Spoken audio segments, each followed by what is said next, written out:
Hello. അപ്പോൾ എല്ലാവർക്കും സ്വാഗതം. അടുത്ത യാത്രാ വ്ളോഗിൽ പോയാലോ? ഇന്ന് നമ്മൾ പോകുന്നത് ട്രിവാൻഡ്രത്തേക്കാണ്. വേറെ ഒന്നിനുമല്ല, ഞങ്ങളുടെ എല്ലാം സ്വന്തം കിച്ചുവിൻ്റെ കല്യാണത്തിലേക്കാണ് പോകുന്നത്. കിച്ചുവും ആനന്ദുമായിട്ടുള്ള കല്യാണം ട്രിവാൻഡ്രം ശംഖുമുഖം ദേവി ക്ഷേത്രത്തിൽ വെച്ച് നടക്കാൻ പോവാണ്. അപ്പോൾ ഞങ്ങൾ ഫാമിലി എല്ലാവരും കൂടെ അങ്ങോട്ടേക്കുള്ള യാത്രയാണ്. ഞങ്ങൾ കിച്ചുവിൻ്റെ ഫാമിലി ഒക്കെ കുറേ പേരുണ്ട്. 10-22ഓളം പേരുണ്ട്. കിച്ചുവിൻ്റെ ഫാമിലി, ഞാൻ, അമ്മ, പിന്നെ കുറേ കസിൻസ് എല്ലാവരും കൂടെയുള്ള യാത്രയാണ് ട്രിവാൻഡ്രത്തേക്ക്. കുറേ കാലത്തിന് ശേഷമാണ് ഇങ്ങനെ ഫാമിലി ആയിട്ട് ഗെറ്റ് ടുഗദറും അതും ഒരു യാത്രയൊക്കെ പോകുന്നത്. കുറേ കാലത്തിന് ശേഷമാണ്. എൻ്റെ ഓർമ്മയിൽ തന്നെ കുറേ കാലത്തിന് ശേഷമാണ്. റിച്ചുവിൻ്റെ ഒരു കല്യാണം ഗുരുവായൂർ വെച്ച് കഴിഞ്ഞായിരുന്നു. അത് മഞ്ഞച്ചെരലൊരു താലി കെട്ടിയതാണ്. ഇനി ആനന്ദിൻ്റെ നാടാണ് ട്രിവാൻഡ്രം. അവരെ നാട്ടിൽ വെച്ച് അവരുടെ അമ്പലത്തിൽ വെച്ച് ഒരു താലികെട്ട് കൂടെ ഉണ്ട്. അതിന് പോവാണ് ഞങ്ങളെല്ലാവരും കൂടെ. ശംഖുമുഖം ദേവി ക്ഷേത്രത്തിലാണ് കല്യാണം. പിന്നെ അത് കഴിഞ്ഞ് അവിടുത്തെ ട്രിവാൻഡ്രം ക്ലബ്ബിൽ റിസപ്ഷനൊക്കെ ഉണ്ട്. അതിൻ്റെ വീഡിയോസൊക്കെ വഴിയെ വരാം. ഇപ്പം ഞങ്ങൾ യാത്രയിലെ വിശേഷങ്ങളാണ് പങ്കുവെക്കുന്നത്. ഒരുപാട് രസകരമായ യാത്രയായിരുന്നു. ഞാൻ എല്ലാവരെയും വീഡിയോ എടുക്കലും എല്ലാവരെ കൊണ്ട് റീൽസ് ചെയ്യിപ്പിക്കലൊക്കെ ആയിരുന്നു. കുറേ റീൽസൊക്കെ എടുപ്പിച്ചു, കുറേ ബുദ്ധിമുട്ടി. ഇത് നമ്മുടെ സ്വന്തം ഡുഡു ആണ്. ഡുഡുവിൻ്റെ കളിയാണ് ട്രെയിൻ ഫുള്ള്. അയ്യോ, അങ്ങോട്ടും ഇങ്ങോട്ടും ഓടല്. എന്താ കളി അല്ല, ശരിക്കും ആർമാദിച്ചു എല്ലാവരും. എന്താ ഒരുപാട് കാലത്തിന് ശേഷം പരസ്പരം കാണുകയാണ്. അപ്പം അതിൻ്റെ ഒരു സന്തോഷമുണ്ട്. പിന്നെ യാത്ര ട്രെയിൻ ജനശതാബ്ദി ട്രെയിനിലാണ് ഞങ്ങൾ ബുക്ക് ചെയ്തത്. എല്ലാവർക്കും ഒരു ക്യാബിൻ തന്നെ ബുക്ക് ചെയ്ത്. ശൃംഖയാണ് എല്ലാം മേൽനോട്ടം ചെയ്തത്. പാവം എന്നിട്ട് ക്ഷീണിച്ച് കിടന്നുറങ്ങുകയാണ്. ഞാൻ ഞാനും കൂടെ ഒരു രസകരമായിട്ട് കൂട്ടിനുണ്ടായിരുന്നു. അവൾക്ക് ഞാനുള്ളതൊരു ബലമാണ്, എനിക്ക് അവളുള്ളതൊരു രസമാണ്. അപ്പോൾ എൻ്റെ എല്ലാ ഇതിനും അവൾ കൂട്ടു നിൽക്കും, അവളുടെ എല്ലാ കാര്യത്തിനും ഞാനും കൂട്ടു നിൽക്കും. അപ്പം ഞങ്ങൾ തമ്മിൽ അങ്ങനെ ഒരു എന്താ പറയുക, ഭയങ്കര ബോണ്ടിങ് ആണ്. അവൾ ഉണ്ടെങ്കിൽ എനിക്ക് വേറെ ആരും വേണ്ട, ഞങ്ങൾ ഹാപ്പിയാണ്. പിന്നെ അമ്മയുണ്ടായിരുന്നു. അമ്മ കുറേ ഉണ്ണിയപ്പവും നെയ്യപ്പം ഒക്കെ കൊണ്ടുവന്നിരുന്നു. എല്ലാവർക്കും അതൊക്കെ ചായക്ക് കടിയായിട്ട് കഴിച്ചു. ഓരോ സ്റ്റോപ്പ് എത്തുന്നേരം ഞങ്ങൾ ഇങ്ങനെ എന്തെങ്കിലുമൊക്കെ കഴിച്ചുകൊണ്ടിരിക്കും. ഓരോരുത്തരും ഓരോരോ വീട്ടിൽ നിന്ന് പലതും കൊണ്ടുവന്നു. ഷിജാൻ്റെയും കൊണ്ടുവന്നിരുന്നു ഒരു ചായക്ക് ഓരോന്ന് കഴിക്കാൻ വേണ്ടിയിട്ട്.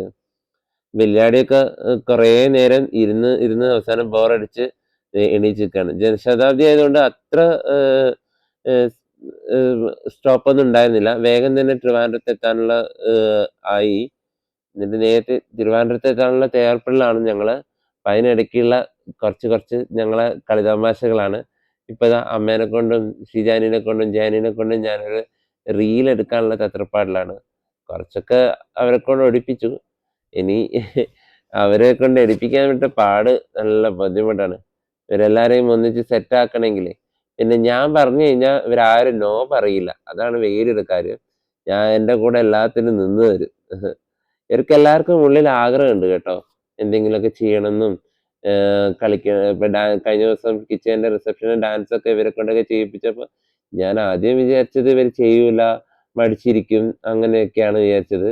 പക്ഷേ ഭയങ്കര ആവേശമായിരുന്നു ചെയ്യാനായിട്ട്. അമ്മയ്ക്ക് എന്തായാലും ഡാൻസ് കളിക്കാൻ ഭയങ്കര ഇഷ്ടമാണ്. ജയന്റി കളിക്കുമെന്ന് ഡൗട്ടായിരുന്നു. പക്ഷേ ജയന്റിയും ഭയങ്കര രസത്തിൽ കൂടെ നിന്നു. ഷീജാൻറ്റി ഞാൻ പ്രതീക്ഷിച്ചില്ല. പക്ഷേ ഷീജാൻറ്റി ഞാനും പഠിപ്പിച്ചെടുത്തു. എന്തായാലും ഞങ്ങൾ എത്താറായി ട്രിവാൻഡ്രത്ത്. ഇനി ഞങ്ങൾ കുറച്ച് ദിവസം ഞങ്ങളെ കളിതമാശകളും അടിച്ചു പൊളിക്കലാണ് ട്രിവാൻഡ്രത്ത് വെച്ച്. ഭയങ്കര രസമായിരുന്നു ഞങ്ങളെ യാത്ര. എല്ലാവരും കൂടെ ഒരു അടിപൊളിയായി. ട്രിവാൻഡ്രത്ത് എത്തി. കുറേ കാലത്തിന് ശേഷം ഒരു ഒന്നിച്ചുള്ള യാത്രയും ട്രെയിൻ യാത്രയും എല്ലാം രസകരമായിരുന്നു. ഇനിയും ബാക്കി കുറേ വിശേഷങ്ങൾ വരാണ്ട്. കിച്ചുവിൻ്റെ കല്യാണത്തിൻ്റെ വിശേഷം, കിച്ചുവിൻ്റെ റിസപ്ഷൻ്റെ കാര്യങ്ങൾ എല്ലാം ഞാൻ വഴിയെ പറയാം. എല്ലാം എൻ്റെ കയ്യിലുണ്ട്.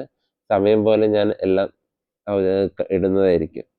പിന്നെ എല്ലാം പെട്ടിയൊക്കെ എടുത്തിട്ട് നേരെ പോകുന്നത് ഇവിടെ ഹോട്ടലൊക്കെ അറേഞ്ച് ചെയ്തിട്ടുണ്ട്. പാവം ശൃംഗയാണ് ഇതിനെല്ലാം ഓടിയത്. അവളാണ് ഇതിൻ്റെ മെയിൻ ആള്. യാത്രയുടെ കാര്യം, സ്റ്റേ ചെയ്യുന്ന കാര്യം എല്ലാം. പാവം അതിനിടയിൽ ഡുഡുവിൻ്റെ വികൃതികളും എല്ലാം കൂടി ആയപ്പോൾ ശൃംഗ ആകെ ടയേർഡായി. പിന്നെ ഞങ്ങളെല്ലാം നേരെ പോയത് ഹോട്ടൽ റൂമിലേക്കാണ്. അവിടെ മറ്റേ ഫുഡിൻ്റെ കൗണ്ടർ ക്ലോസ് ചെയ്യാനായിരുന്നു. അപ്പോഴേക്കും ഞങ്ങൾ എത്തി ഭാഗ്യത്തിന്. എന്നാലും ഞങ്ങൾക്ക് എല്ലാവർക്കും ഫുഡൊക്കെ കിട്ടി. നല്ല ചപ്പാത്തിയും ചിക്കൻ കറിയും ഒക്കെ ഇങ്ങനെ ഉണ്ടായിരുന്നു. പിന്നെ കോഫി വേണ്ടവർക്ക് കോഫി, ടീ എല്ലാം ഉണ്ടായിരുന്നു. നല്ലൊരു ഹോട്ടൽ റൂമായിരുന്നു. റെയിൽവേ സ്റ്റേഷന് തൊട്ടടുത്ത് തന്നെയായിരുന്നു. അതുകൊണ്ട് വലിയ ദൂരമൊന്നും ഉണ്ടായിരുന്നില്ല. ഞങ്ങൾക്ക് വണ്ടിയൊക്കെ അറേഞ്ച് ചെയ്തായിരുന്നു അവർ തന്നെ. സോ വണ്ടി കയറി 10 മിനിറ്റിൽ തന്നെ ഹോട്ടൽ റൂമിലെത്തി. നല്ല ഒരു വൈബായിരുന്നു. പിന്നെ ഞങ്ങളും ശൃംഗയും കൂടെ കുറച്ച് വീഡിയോസൊക്കെ എടുത്ത് അവളെ ഒന്ന് ഉഷാറാക്കി. ആ പാവം ആകെ ടയേർഡായിരുന്നു. അവളെ ഒന്ന് ഉഷാറാക്കി ഞാൻ അവളെ റൂമൊക്കെ സെറ്റാക്കി കൊടുത്ത് ഞാൻ എൻ്റെ റൂമിലേക്ക് പോയി. എൻ്റെ റൂമിൽ കയറിയപ്പം നല്ല രസകരമായിരുന്നു. ഞാനും കുറച്ച് ഫോട്ടോസൊക്കെ എടുത്തു. നോക്കുമ്പം എന്താ പറയുക, ഹണിമൂൺ റൂം പോലത്തെ ഒരു റൂമാണ് കിട്ടിയത്. നല്ല രസമായിരുന്നു, നല്ല വൈബായിരുന്നു റൂം. പാവം അമ്മ തണുത്ത് വിറച്ച് കിടക്കുന്നത് കണ്ടോ. അപ്പൊ ഇത്രയും നല്ലൊരു ഹോട്ടൽ റൂമിൽ ആദ്യമായിട്ട് കാണുന്നൊക്കെ അമ്മ പറയുന്നുണ്ട്. എന്നാലും അമ്മയും കൂടെ നല്ല രസമായിരുന്നു. ഞാനും അമ്മയും കൂടെ ഒരു റൂമിൽ ഇങ്ങനെ അടിപൊളിയായിരുന്നു. ഇനി ബാക്കി വീഡിയോ വരുന്ന വെച്ച് കാണാം.